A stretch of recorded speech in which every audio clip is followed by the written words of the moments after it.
tiandewa nyaminu twerani sakanu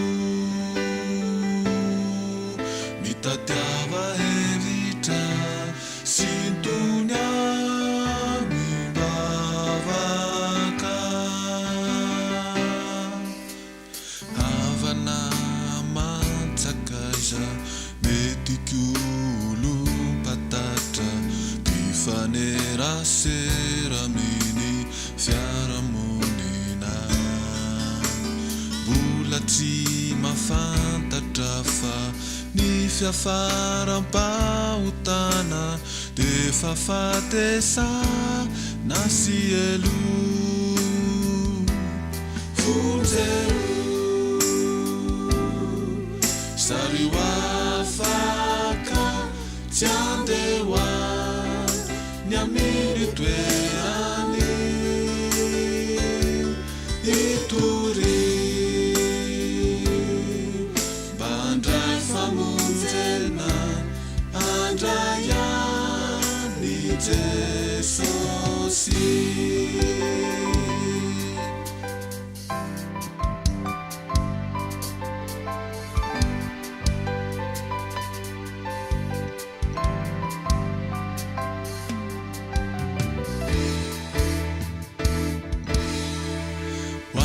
Zay manama fifo tsy mandray any tompo tsy mbola mafoy an'izao tontolo izao mamono eritreritra sy milona mipahotana tsy miroso ami mibatisa atolo Trinitana mandrainy famonjeny Kristi mibeda onko hitaminaony mariky ny finona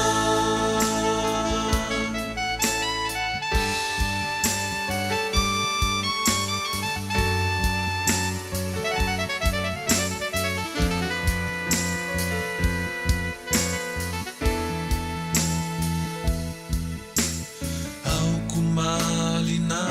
isika fatsianganona rira mifisiany toera na mandoroi maro ny porofovoa lazao amin'ny baiboly sy ireo karaza pahitana fonjero sariwa afaka tsy andewa nyaminy toerany